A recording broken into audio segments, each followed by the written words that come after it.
ونيجي بقى لخانة الترافيك، ودي هدفها ان انت تبعت الناس لمكان معين لما يضغطوا او يتفاعلوا معاك.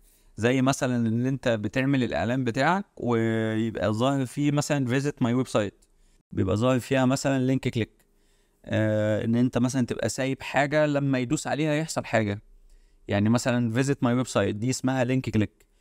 لاندنج بيج فيو، يعني انت مثلا عامل بروموشن ما على الويب سايت عندك وعامل اوفر معين، فانت عاوز الناس تخش في الصفحه دي تشوف اللاندنج بيج بتاعتك، فاول ما انت تدوس او يعني تبعتهم على الصفحه دي، فيبقى مثلا كاتب له فيزيت او انستجرام بروفايل فيزيت، يعني يدوس عليه يروح للانستجرام، او مسجاته للانستجرام يروح لواتساب.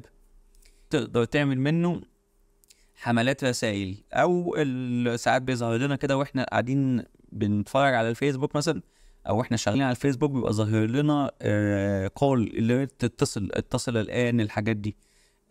ودي خلينا نتكلم عنهم بالتفاصيل يعني. فكل ده بيبقى جوه التايب او الاوبجيكتيف بتاعه الترافيك.